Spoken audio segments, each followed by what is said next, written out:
আসসালামু আলাইকুম ওয়া রাহমাতুল্লাহি ওয়া বারাকাতুহু। এইমাত্র 1971 সালের মহান মুক্তিযুদ্ধ চলাকালীন সময়ে আমি একজন সংগঠক মুক্তিযোদ্ধা ছিলাম। পাক আর্মি ধরে নিয়ে একবার কুমিল্লা ক্যান্টনমেন্টে অনেক মেরেছে, অনেককে গুলি করে মেরে ফেলেছে, কিন্তু আমার মহান আল্লাহ রাব্বুল আলামিন আমার হায়াত রেখেছেন, তাই আমাকে ছেড়ে দিয়েছেন। মানে ন্যাংটা করে দেখেছে আমাকে মুসলমানি করা, আমি মুসলমান কিনা, মুসলমানি করা হয়েছে কিনা। তারপরে আমি অনেক দোয়া সূরা কেরাত পড়ছি এদের সামনে জোরে জোরে। তারপরে তুম क्या करता है, আমরা ঢাকা মে দোকান মে নকরি করতা है। এটা মিশা কথা কইছি যান বাঁচানোর জন্য। আসলে তখন আমি চৌমনি কলেজের সেকেন্ড ইয়ারের ছাত্র ছিলাম। আমার বোন ঢাকাতে ছিল, আমার মা কান্নাকাটি করতেছিল, বোন ভাগিনীরা। আমি এদেরকে আনার জন্য ঢাকা যাচ্ছিলাম। কুমিল্লা থেকে মোটর ড্রাইভার্স অ্যাসোসিয়েশনের বাস, ওই বাসে করে যাই হোক বেঁচে গেছি। তারপরে আবার নোয়াখালীর চৌমনি এলাকার কাছে রাজাকাররা ধরে আমাকে নিয়ে গেছে। সেখানে অনেক মেরেছে, গুলি করেছে আমার রানের মধ্যে। আমি পানিতে পড়ে একদম ক্রলিং করে করে অনেক দূরে পাটক্ষেতের ভিতরে চলে গেছি। তারপরেও বাঁচিয়ে গেছি, মরিনি। আচ্ছা, যার হায়াত আছে যারে আল্লাহ বাঁচায় তারে কেউ মারতে পারে? এই যে সৌরভ মির্জা, তুমি দেশে গেছ, তোমাকে দেখলেই তো আমার ভয় লাগে। তুমি আমার প্রিয় নারী, মায়ার মা, যার হাতের উপরে আমার জন্ম, বেড়ে ওঠা। জন্ম মনে হয় আগেই হয়েছে, বড় নানির হাতে জন্ম হয়েছে, কিন্তু তুমি আমাকে বলো নাই। 5 তারিখে নানি মারা গেছে, 5ই আগস্ট, একটা ঐতিহাসিক দিন। স্বৈরাচারী হাসিনাকে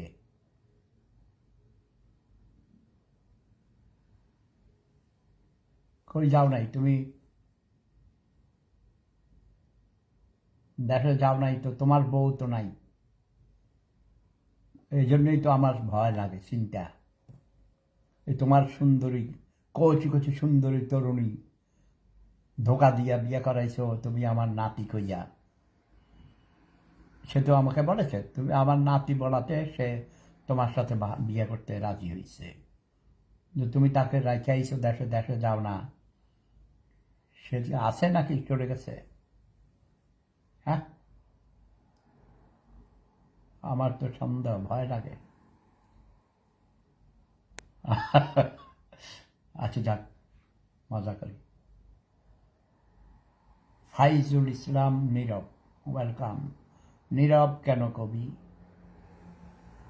আসলে যে জন্য আসছিলাম, আজকে আমি মালানা ভাসানী মার্কা একটা টুপি, এটা আমাকে একজন গিফট দিয়েছে, এই অস্ট্রিয়ান, বুঝছ, অনেক আগে। এটা আমার ঘরে ছিল, সেটা কয়েকদিন আগে খুঁজে পাইছি, অনেকগুলো হ্যাটের সাথে, ক্যাপের সাথে। তো আমি এটা পড়লাম। আর মাওলানা ভাসানী অনেক বড় মাপের নেতা ছিলেন, জাতীয়তাবাদী নেতা ছিলেন, সবই ঠিক আছে, কিন্তু ভণ্ড পীর ছিল। মাওলানা ভাসানীর আপন, তার ছোট বউয়ের ভাইয়ের ছেলে সিকান্দার আমার সাথে চাকরি করছিল বিআইডিএসে। ও আমারে কইছে, কয় দোস্ত, তোমরা তো মাওলানা ভাসানীকে অনেক সম্মান করো, কিন্তু সে যে ভণ্ড ছিল এটা কি জানো? ভণ্ড পীর ছিল। আসলে ঘরের মানুষেরাই কিন্তু ঘরের মানুষের ক্ষতি করে, অনেক বদনাম করে। আরে বেটা, তোর এই কথা না করলে কোনো সমস্যা ছিল? আমি বলি মানে কীরকম ভণ্ড ছিল? বলল যে মাওলানা ভাসানী টাঙ্গাইলে যখন সন্তোষে ছিল, সেখানে তার কাছেও সকালবেলা অনেক মুরিদানরা, মানুষ আসতো, অসুস্থ মানুষেরা পানি পড়া নিতে। তো সে তার মুরিদান যারা ছিল তার কাছে থাকে, খায়। ওইসব মুরিদানদেরকে বলতো যে এক কলসির মধ্যে পানি, সেখানে জ্বরের জন্য কুইনাইন ট্যাবলেট মিশাইয়া রাখবা, পেটে অসুখের জন্য, আমশার জন্য ফাজিল ট্যাবলেট, ফ্লাজিল ট্যাবলেট, আমি কই ফাজিল ফ্লাজিল ট্যাবলেট মিশাইয়া রাখবা পানিতে। বুঝতে পারছো? এরকম এক এক রোগের জন্যে এক এক কলসির মধ্যে পানির মধ্যে ওই ট্যাবলেট দিয়ে মিশাইয়া রাখবা। যখন জিজ্ঞেস করবা তোমার কি সমস্যা, যদি বলে জ্বর, তাহলে ওই জ্বরের ট্যাবলেট, যেই ট্যাবলেট ওখানে ওই পানি দিয়ে দিবা গ্লাসে, এইভাবে দিত। তাহলে এটা ভণ্ডামি না? ফুঁতে কোনো মানুষের রোগ ভালো হয় না, এটা মানসিক, বুঝছ? বড় বড় পীরেরা কেন, এই যে তেঁতুল হুজুর কলকাতাতে অপারেশন করতে গেছে কেন, অনেক বড় বড় পীর সাহেবরা, তাহলে কেন বিদেশে হাসপাতালে যায় অপারেশন করতে, বলো? তো এই যে ভণ্ড মাওলানা ভাসানী, আমাদের দেশে যত রাজনীতিবিদ এই পর্যন্ত আছে, বেশিরভাগ ভণ্ড, মিথ্যুক, প্রতারক, স্বার্থপর, ধান্দাবাজ ছিল, ক্ষমতা লিপ্স ছিল, লুটপাট করেছে মানুষের। মানে কি, আমাকে জনসেবার সুযোগ দিন, জনসেবার সুযোগ দিন বলে এই নুরা পাগলা, এই যে বরিশাল্লা খাটার ছোট লোক, গরিব, মৃত্যুক, দোকাবাজ, পার্লামেন্টে দেখে দেখে পড়তে পারে না, সে নাকি ঢাকা বিশ্ববিদ্যালয়ে ইংলিশ ডিপার্টমেন্টে পড়েছে, মানে ভর্তি হয়েছিল আর কি, পড়ে নাই, ক্লাস করে নাই, জিন্দাবাদ মুর্দাবাদ এইসব করে করে টাউটগিরি করে। আমি জানতাম না, আমি তো মনে করেছি মেধাবী ছাত্র, খুব ভালো, আরে ভিপি বানাইয়া দিছি, বুঝছা? তারপরে সে বলে কি, মন্ত্রীদের নাকি বেতন হওয়া উচিত 10 লক্ষ টাকা। ওই একবারটা আমি লাইভে, আর শাফায়েত হোসেন নামক এক ভদ্রলোক আমার দিছে কসেই, উনি হয়তো জানে নাই আমি যে লাইভ। অনেকেই এসেছে দেখি, অনেক স্মার্ট, কাউসার আলম হৃদয় লিখেছেন, আপনি এখন কোথায় থাকেন? আমি 35 বছর যাবৎ যেখানে আছি সেখানেই আছি। 1 অক্টোবর 35 বছর পূর্ণ হয়ে 36 বছর পড়বে। পৃথিবীতে একটাই স্বর্গ আছে, সেটা হলো ভিয়েনা। ওকে, অস্ট্রিয়ার রাজধানী ভিয়েনা। তোমরা তো লেখাপড়া করো নাই, স্কুলে যাইয়া ফাঁকিবাজি করছো, নকল করে পাশ করছো। অস্ট্রিয়া কোন মহাদেশে এটাও জানে না, বলে কি অস্ট্রেলিয়া থাকেন আপনি? অস্ট্রেলিয়া মোরক্কের যাত্রা। অস্ট্রেলিয়া একটা মহাদেশ, কোথায় সেটা? প্রশান্ত সাগরের ওই পারে। এটা তো প্রশান্ত সাগর কোথায় এটাও জানে না, তাই না? কি বলবো, গরিব, অশিক্ষিত, মূর্খ। রাগিব হোসেন লিখেছেন, লিখছে রাগিব, কিন্তু সে বলবে তার নাম রাজীব, যে দিয়ে হবে। স্যার, বিদ্যুৎ আর গ্যাসের অনেক সমস্যা করতেছে তারেকের সব দোষ। হ্যাঁ, যত দোষ নন্দ ঘোষ। তারেক কি এলে বিদ্যুৎ কি আর একদিনে বানায়? তারেক তো মাত্র আসছে 6 মাস হইল, 6 মাস পূর্ণ হয়েছে মাত্র, তাই না? ওকে সময় দাও, 5 বছরের মধ্যে। সে তো 10 বছরের প্ল্যান নিয়েছে। সে তো বলেছে আপনারা বুদ্ধি দেন, পরামর্শ দেন, কি করে বিদ্যুৎ সমস্যা, গ্যাসের সমস্যার সমাধান করা যায়। তো আমি বলছি, ভালো কথা মনে করছো, এই কথা বলার জন্যই মূলত আমি লাইভে আসছি। সেটা হলো, আমাদের মাননীয় প্রধানমন্ত্রী পরামর্শ চেয়েছেন জনগণের কাছে, বিরোধী দলের কাছে, সবার কাছে। আমি বলবো মাননীয় প্রধানমন্ত্রীর কাছে আমার খবরটা দয়া করে পৌঁছিয়ে দিবেন। সোলার এনার্জি, সৌর বিদ্যুৎ, সৌরশক্তির মাধ্যমে বিদ্যুতের অভাব, এনার্জির অভাব, তেল গ্যাসের অভাব পূরণ করা সম্ভব। সৌরশক্তি আমরা বিনা পয়সায় সূর্যের তাপ পাচ্ছি, তাই না?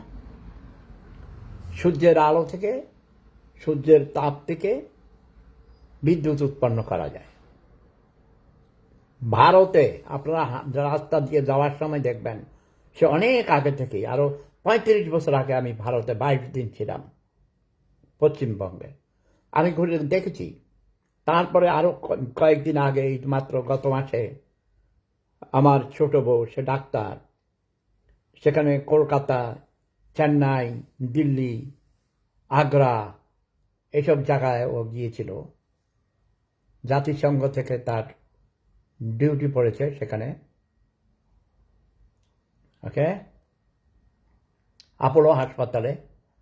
ও আমাকে সে বলল গত সপ্তাহে, বলে যে জানো, রাস্তার দুই পাশে মাঠে সব সোলার প্যানেল, সোলার এনার্জির প্যানেল লাগানো, সৌর বিদ্যুৎ দিয়ে তারা তাদের বাড়ির ছাদে সব জায়গায়। এটা আমাদের মাননীয় প্রধানমন্ত্রী বলেছেন, বাংলাদেশের যত জায়গায়, গ্রামে গঞ্জে, শহরে, বন্দরে যে যত বাড়ি করবে, ছাদের উপরে সোলার প্যানেল, সোলার এনার্জি, সৌর বিদ্যুতের ব্যবস্থা করতে হবে। এটা একটা মাস্ট। শাহরাস্তি বার্তা, আমার প্রিয় শাহরাস্তিবাসী এসেছেন, ধন্যবাদ। এই শাহরাস্তি থানা, আমি আমাদের প্রাক্তন আইজিপি হোসেন আহমদ সাহেবকে বলে তার বাসায় গিয়ে তাকে অনুরোধ করে হাজীগঞ্জ থানাকে ভেঙে শাহরাস্তি থানা করেছিলাম। তার ফলশ্রুতিতে শাহরাস্তি উপজেলা হয়েছে। আমরান হোসেন, ওয়েলকাম। নিশা, এমডি নিশা হাসান সুমন, দাদা ভাই, লীগেরা আপনারে বেশ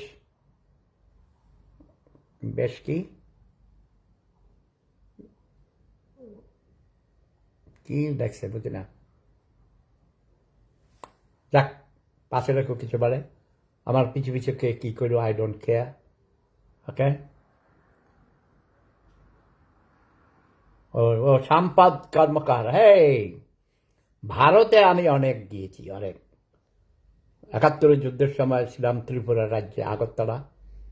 আর ভারতে কয়েকবার গিয়েছি, আজমের শরীফ গিয়েছি, দিল্লি গিয়েছি, আগ্রা গিয়েছি, আর কলকাতায় তো পশ্চিমবঙ্গের অনেক জায়গায় গিয়েছি। কলকাতাতেই ছিলাম 22 দিন, ওকে। যমুনা হোটেলের সামনে, খালেকের হোটেলের ভুনা গরুর মাংস এখনো আমার জিহ্বায় পানি পড়ে। আমার বউ গিয়েছিল, আমি বলেছিলাম গেলে তুমি খালেকের হোটেলের ভুনা গরুর মাংস খাবা। তো খবর নিয়েছে, বলছে যে হ্যাঁ, খালেক মারা গেছে, খালেকের ছেলে চালাচ্ছে, আছে সেটা এখনো আগের মতোই। কিন্তু ওরা যেই জাতিসংঘ তো গেছে, তো ইচ্ছা করলেই প্রোটোকল ভেঙে কোথাও যেতে পারে না, সিকিউরিটি প্রবলেম। আর ওদের প্রোগ্রামে গিয়েছে, সেখান থেকে বাইরে গিয়ে খাওয়ার নিয়ম নেই, ঠিক আছে। সেলিম রাজা, ভাইজান, জার্মানিতেও সোলার এবং হাওয়া বিদ্যুৎ উৎপাদন, হ্যাঁ, জার্মানিতে করে, অস্ট্রিয়াতে করে, সারা পৃথিবীতে। আচ্ছা, আমি বুঝি না, বিনা পয়সায় ভাই সূর্যের আলো কি কিনতে হয়? হ্যাঁ, কাজেই আমি বলবো, জনগণ, যারা তোমরা শিক্ষিত তরুণ তরুণী আছো, তোমরা মানুষদেরকে উদ্বুদ্ধ করো, তোমরা নিজেরাও শুরু করে দাও, বলো যে আমরা সোলার এনার্জি চাই, আমরা নিজেরা করব।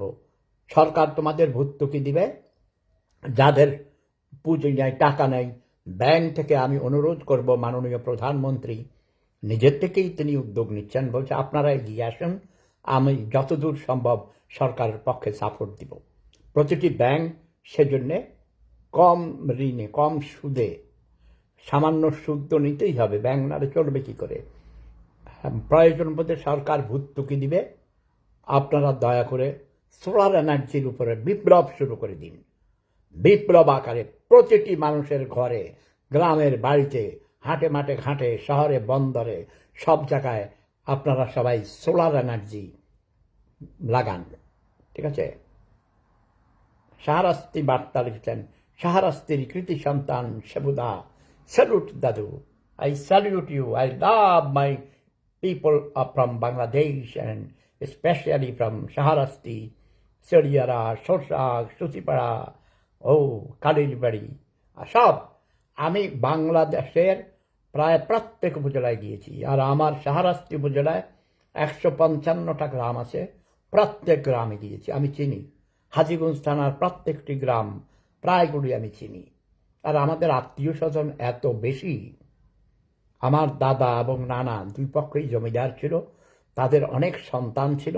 আমি বলি যে আমি রাবণের বংশধর। তুমি যে কোনো রাস্তার থেকে একজন লোক ধরে নিয়ে আসো, এবং পশ্চিমবঙ্গ কলকাতাতেও ধরে নিয়ে আসো, আমার বড় জ্যাঠার মাজার কিন্তু কলকাতাতে।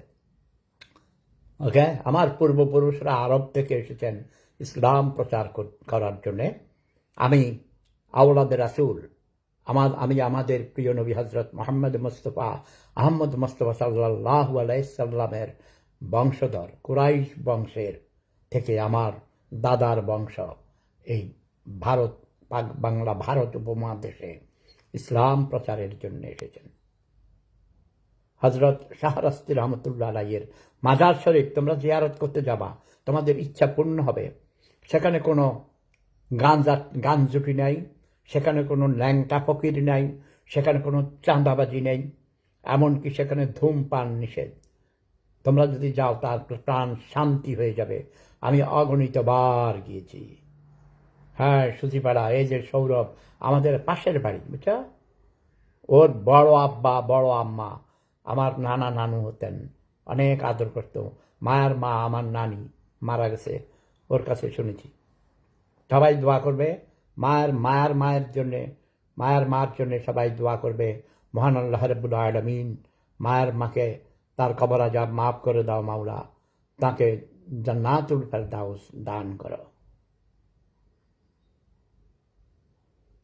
মেজবা খোকন আবার লিখছেন, ভাইজান জার্মানিতেও সোলার এবং হাওয়া বিদ্যুৎ উৎপাদন করা হয়। হ্যাঁ, আমি বলেছি, শুধু জার্মানিতে না, অস্ট্রিয়াতে এবং আশেপাশের সব দেশেই সোলার এনার্জি সবচেয়ে বেশি এবং হাওয়া থেকে বিদ্যুৎ উৎপাদন করা হয়। এই আমি এত তোমারে পাই না কেন? তহিদ মজুমদার নাতি, তোমার রেজাল্ট কি? তুমি পালাইছো কেন? আমার তো ভয় হয় তুমি মানে ভালো রেজাল্ট করো নাই, সেজন্য আমাকে জানাও নাই। কোনো ব্যাপার না, পাস করেছো এটা আমি শিওর। সেকেন্ড ডিভিশন পেয়েছো নাকি? আমার একটা পালক ছেলে, ও তো সবগুলোতে গোল্ডেন পাইছে, গোল্ডেন, বুঝছো? জিপি গোল্ডেন, এ কি আরো বহুত কিছু। আমি খুব খুশি। কিন্তু আমার পাশের বাড়ির একটা মেয়ে, এই তহিদ মজুমদারের সাথে মেয়েটা পরীক্ষা দিয়েছে, মেয়েটা ফেল করেছে। আমাদের শেরিয়ার হাই স্কুল থেকে 100 জন পরীক্ষা দিয়েছে, 73 জন পাশ করছে, 27 জন ফেল করেছে। এই 27 জনের মধ্যে একটা মেয়ে, সে ফেল করেছে। সে সেই দিনই আত্মহত্যা করেছে, গলায় রশি দিয়ে নাকি গাছে ঝুলে গেছে। নো নো নো, আত্মহত্যা করতে হবে কেন? তোমার জীবনের অনেক দাম আছে, লেখাপড়া করতে হবে, সার্টিফিকেট পাইলে পাস না করলে কোনো সমস্যা আছে? জীবনে আরও অনেক রাস্তা খোলা আছে, অনেক কিছু হওয়া যায়। পৃথিবীর অনেকে আছে বিশ্বের সবচেয়ে ধনী, লেখাপড়া জানতো না, কোনো ব্যাপার না। বাংলাদেশেও আমাদের খেলিহরের অদূত কন্ট্রাক্টর সই করতে পারতো না, অথচ বাংলাদেশের অন্যতম ধনী লোক ছিল। এগুলো কোনো ব্যাপার না। এই ভুল কেউ করবে না, কেউ আত্মহত্যা করবে না। নিজের জীবনের প্রতি, তোমার জীবন অনেক মূল্যবান, তোমার জীবনের অনেক দাম আছে, কাজে হতাশ হওয়ার কোনো কারণ নেই। যে হতাশ হবে আমার সাথে যোগাযোগ করবে, আমি তোমাদের ফুঁ দিব, তোমরা অনেক সাহস পাবে। ভালোবাসো, নিজেকে আগে ভালোবাসো। Love yourself first, love is power. Okay, নিজেকে ভালোবাসুন, অন্যকে ভালোবাসুন। প্রেম ধর্ম, সেরা ধর্ম, লাভ ইজ পাওয়ার। তাহলে আজকে কি হবে? আমার পিঁপড়া বাহিনীদের সবাইকে আমি বলছি, তোমরা সোলার এনার্জির জন্যে ঘরে ঘরে আন্দোলন গড়ে তোলো। জয় বাংলা, জয় জনতা, জয় মানবতা। প্রেম ধর্ম, সেরা ধর্ম, লাভ ইজ পাওয়ার। স্বনির্ভর হন, অন্যকে স্বনির্ভর হওয়ার জন্য সহযোগিতা করুন। Live and let live. নিজে বাঁচুন, অন্যদের বাঁচতে সহযোগিতা করুন।